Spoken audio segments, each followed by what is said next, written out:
Բարոյցս։ Մի փոքր Կարապետյանի շուրջ մի փոքր առաջ կատարվողի մասին Որտե՞մ եթե առաջ կամ դուք առաջ կաք։ Սա Փաշինյանի հրահանգով փաստորեն մի քանի անգամ նմանատիպ դեպքերի են ականատեսնում, երբ որ թիրախավորվում են կոնկրետ մարդիկ։ Տեսեք, սա մեծ շղթայի այս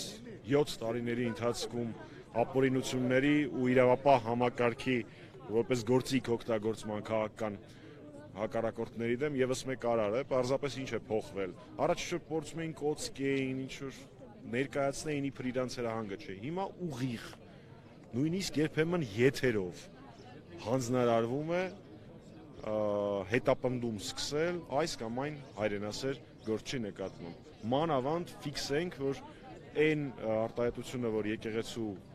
պաշտպանության համար արել էր Սամվել Կարապետյանը, որևէ կերպ, որևէ սթափ կամ գոնե սթափին մոտ տրամաբանության մեջ չէր կարող ընկալվել այն աբսուրդային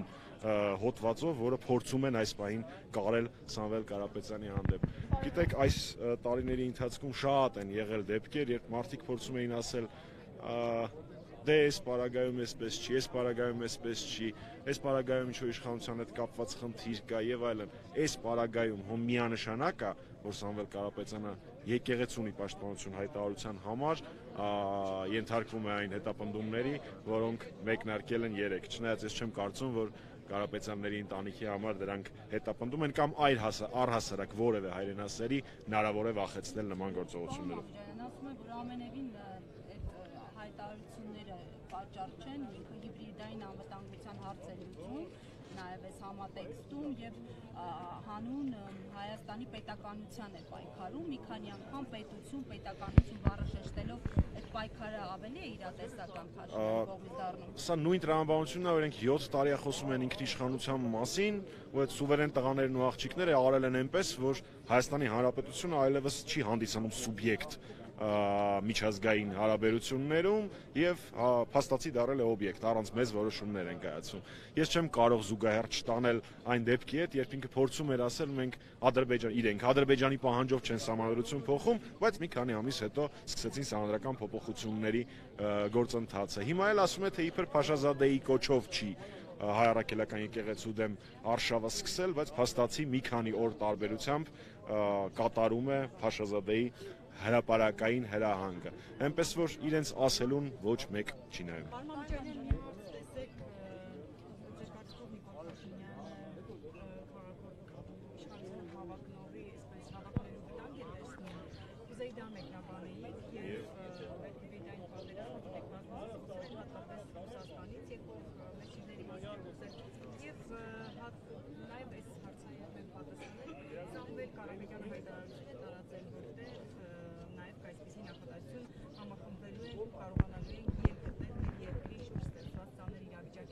Արդյոք սա նաև քաղաքականապես համախմբվելու, չգիտեմ, այդ ելքը առաջնորդելու հավակնությունն է։ Վերջից սկսեմ, քանի որ 3 հարց էր։ Ես կարծում եմ, որ պարոն Կարապետյանը իր հայտարարության խոսքերը Աստված առաջ կարողանա ինքը մեկնաբանել, բայց ինչ վերաբերում է համախմբվելուն, նայեք ձեր շուրջը։ Քաղաքական գործիչներ, մշակութային գործիչներ, քաղաքացիներ, պարոն Կարապետյանի կամ Կարապետյան ընտանիքի աջակիցներ այստեղ հավաքված են, համախմբումը մոտ այսպիսի տեսք ունի իմ ընկալմամբ։ Երկրորդ հարցը, ես ասացի, որ իր հայտարարության մեջ տեղ գտած խոսքի է, պարոն Կարապետյանը վստահ եմ, որ ինքը հնարավորություն կունենա մեկնաբանել ուզեր։ Երկրորդ եւ առաջին հարցերը շնորհակալ, հիշեցի։ Ես համարում եմ, որ ոչ միայն քաղաքական վտանգներից ազատվելու ճակերտների մեջ համար է Փաշինյանը օգտագործում իրավապահ համակարգը, այլ նաև ցանկացած հայրենասեր մարդու, ցանկացած ազդեցիկ, ցանկացած իրենից որևէ բան ներկայացնող, հարգանք վայելող, երկրի համար որևէ բան արած եւ ամենակարևորը, բոլոր այն մարդկանց նկատմամբ, ովքեր ինքը գիտակցում է, որ թույլ չեն տա եւս մեկ հայրենավաճառության, եւս մեկ ապազգային որոշման կամ գուցե առաջիկայում տեղի ունեցող հանդիպման ընթացքում հերթական հանձնման կամ ասպես ասեմ, դա արտաքին քաղաքականություն, դա բանակցություն անվանել չի կարելի։ Ալիևի կամ Էրդողանի հանձնարարականները կատարելուն իրեն կարող են խանգարել։ Էնպես որ արշավները սկսում են եւ տեսանելի ազդեցիկ քաղաքական, հասարակական գործիչների, բարերարների, եկեղեցու եւ կառույցների նկատմամբ, որովհետեւ Փաշինյանը ատում է ցանկացած ազգայինը։ Սա այն ինչի մասին մենք հիմա խոսում ենք, վերքաղաքական գործընթացներ են։ Եկեղեցին էլ քաղաքականության հետ կապ չունի, դա ազգային նկարագիր է, դա ազգային արժեք է, ու ինչպես ցանկացած ազգային բան, Փաշինյանը փորձելու է դա վերացնել, խարխլել, իր միջամտությամբ վտանգել։ Պարոն այդ դեպքում ինչ կապ ուներ Աբազյանի պաշտոնից հեռացնել արդյոք կապում եք 3 տեղի ունեցած եւ քանի որ ազգային անվտանգության ծառայությունը եւս Կարապետյանի տան մոտ եւ արդյոք վերջինս չի կատարել Փաշինյանի որևէ հրահանգում։ Գիտեք, ես տեղեկություն չունեմ, որպեսզի վստահաբար կարողանամ մեր համակարգացիներին այն հայտնել, ամենայն եւ հարգանքս մեր քաղաքացիների նկատմամբ թույլ չի տա չճշտված տեղեկություն տարածել, բայց ես ունեմ պարզ տրամաբանություն եւ մի քանի ժամ տարբերությամբ տեղի ունեցած իրադարձությունները ունակ եմ իրար հետ կապել, բայց նորից ասեմ, դա ընդամենը պարզ տրամաբանություն է։ Դե ուրեմն սա կլինի պատմության մեջ առաջին անգամ, երբ Փաշինյանը սուտ է ասել։ Ես այդպիսի դեպքեր չեմ հիշում։ Թե ինչ է ասել Փաշինյանը, բացարձակ կարևոր չի։ Ճիշտը որ ասեմ, մեծ հաշվով արդեն տևական ժամանակ է կարևոր չի։ Ինքը անում է այն, ինչ ծրագրել է, այն ինչ պատրաստվում է։ Միակ հարցը, որ այստեղ մնացել է բաց, թե մենք հայրենասերներս դրա հետ կապված ինչ ենք անելու։ Ուրիշ էլ հարց իմ կարծիքով չկա։ Պարոն Մամինջանյան, ներողություն, ես մի հատ հարց տամ։ Այսօր պարոն Փաշինյանը եւս մեկ գրառում արեց, որ ինքը չի կարող եւ չի պատրաստվում եւ մինչ օրս պատերազմ չի հրահրել եկեղեցու դեմ։ Կարող ենք համարել, որ կրքերը հանդարտվել են պարոն Աբազյանին աշխատանքից հեռացնելու եւ պարոն Կարապետյանի նկատմամբ այսպիսի վարույթ նախաձեռնելուց հետո։ Մենք գտնվում ենք դատարանի բակում, որտեղ քննարկվում է Սամվել Կարապետյանի կալանքի միջնորդությունը։ Ձեր կարծիքով գրքերը հանդարտվել են։ Ես կարծում եմ չէ։ Եվ ես նոր ասացի, որ իր հայտարարությունները էական չեն։ Եվ որպես զուգահեռ էլի, Սամվել Կարապետյանը պաշտպանել է հայ առաքելական Սուրբ եկեղեցին իր հայտարարությամբ։ Դրա համար իրեն հիմա փորձում են կալանավորել։ Սրանից մի 2 շաբաթ առաջ ակնհայտ ալկոհոլի նկատմամբ հակումներ ունեցող մի էակ հանդգնել էր գնալ ֆիզիկապես գնալ հայ առաքելական եկեղեցում, հայ առաքելական եկեղեցու սպասավորի վրա հարձակողական գործողություններով։ Ինքը ազատության մեջ է, ենթադրաբար հարբում է, ինչպես միշտ, իսկ Սամվել Կարապետյանը այս պահին գտնվում է դատարանում։ Այս է Հայաստանի նկարագիրը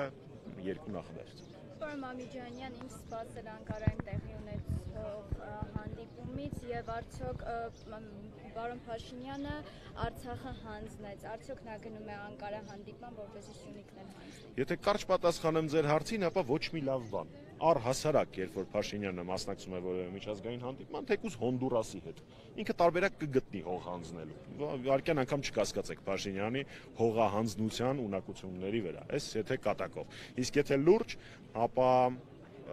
նորից մենք չունենք պաշտոնական որևէ տվյալ, մենք ունենք առանձին մի քանի փաստեր։ Փաստ համար 1, ամսի 19-ին Ադրբեջանի նախագահ Ալիևը լինելու է Անկարայում։ Վերջնակետը, թե երբ է ինքը վերադառնալու Բաքու, հրապարակված չէ։ Ամսի 20-ին Փաշինյանը լինելու է Անկարայում եւ ըստ որոշ տեղեկությունների այնտեղ քննարկվելու են թե խաղաղության Տիկին Զոհրաբյանին իր եթերը քիչ էր, մենք չէ իմ եթերի հաշվին քայլեց։ Եվ այնտեղ ըստ մամուլում տեղ գտած տեղեկությունների քննարկվելու են խաղաղության, այսպես կոչված խաղաղության պայմանագրի ստորագրման կետերը ըստ 24 News լրատվականի քննարկվում է 2 վայր ստորագրման, Վաշինգտոն կամ Էմիրություններ, քննարկվում է 2 ժամկետ, աշուն կամ ձմեռ, եւ ամենաերականը քննարկվում է, որ այդ գործարքի մաս է կազմելու հայ առաքելական Սուրբ եկեղեցու դեմ արշավի իրենց պատկերացումներով ավարտը եւ Հայաստանի անվտանգային ճարտարապետության կարևորագույն բաղադրիչներից մեկի ռազմաբազայի, որը չեմ կարծում որ կարիք կա բացատրելու թե ռուսական ռազմաբազան ինչ կարևոր դերակատարում ունի մեր անվտանգային ճարտարապետության մեջ վերացումը։ Ես դրան կհավելեմ նաև, որ ամենայն հավանականությամբ Փաշինյանը նաև կստորագրի կամ կմեկնարկի կամ պաշտոնապես կհայտարարի, որ մեկնարկում է Մինսկի խմբի լուծարման գործողությունը, որը ինքնին ենթադրում է Արցախի էջի արդեն ներողություն եմ խնդրում դե յուրե փակումը Փաշինյանի կողմից։ Ահա այս են իմ ակնկալիք բառը վատ բառ այս բարագայում մտավախությունները այդ հանդիպման հետ կապված եւ նորից վերադառնամ նրան, ինչ մի քիչ առաջ ասեցի, թե ինչ է անելու Փաշինյանը ակնհայտ է։ Այդ մարդը հայկական թուղթ է ստորագրում անգամ առանց Ալիևի մասնակցության, ուզում հիշեցնել նախորդ զարգացումները։ Այստեղ մենակ մի հարց է մնում։ Մենք հայրենասերներս դրա հետ կապված ինչ կանենք։ Ինչ կանեք։ Կարծում եմ, որ առնվազն ցասման արտահայտման, արդար ցասման արտահայտման եւ դիտակցման, որ Փաշինյանից որևէ լավ բան ակնկալել հնարավոր չի, հասարակության ճնշող մեծամասնությունը արդեն իսկ որոշում կայացրել է։ Ես դες ուզում եմ հիշեցնել, որ Հայաստանի այս պահին վարչապետի աթոռը զբաղեցնող անձը Հայաստանի Հանրապետության ամեն երրորդ քաղաքացու կարծիքով դավաճան է։ Ոչ թե ցածր ռեյտինգ ունի, իրականում ցածր ռեյտինգ ունի, դա առանձին պատմություն, բայց Հայաստանի Հանրապետության ամեն երրորդ քաղաքացին իրեն համարում է դավաճան։ Կարծում եմ դրանից ավելի լավ նախադրյալներ այս ազգային գործընթաց հավատին հասցնելու համար գոյություն չունի եւ բնականաբար լինելով Հանրապետական կուսակցության անդամ եւ իմանա ինչպես գիտեք մենք նախաձեռնել ենք իմպիչմենտի գործընթաց, մենք համարում ենք, որ իմպիչմենտը լավագույն գործիքն է մեր բոլորի, սա արդեն նպատակ էլ չի, սա երազանք է, գեր նպատակ է իշխանափոխությունը իրականացնելու համար։ Նիկոլ Փաշինյանը կարծում է, որ իմպիչմենտը չի հաջող, ինչ է կարծում։ Ես խորապես թքած ունեմ, թե ինչ է կարծում Նիկոլ Փաշինյանը։ Եվ փողոցային պայքար երբեք ուզում սկսել եւ արդյոք սկսել։ Մենք հիմա որտեղ ենք։ Որը գտնվում է փողոցում։ Փողոցային պայքարի կան շատ տարբեր միջոցներ ու ես համարում եմ, որ դրանցից յուրաքանչյուրը սկսած 100,000 հոգանոց հանրահավաքից եւ վերջացրած 50-100 հոգանոց թիրախային եւ արդյունավետ ակցիայից բոլորը իրենց արդյունքը տալիս են։ Հայաստանի Հանրապետական կուսակցությունը 18 թվականի ապրիլի 25-ից սկսած բոլոր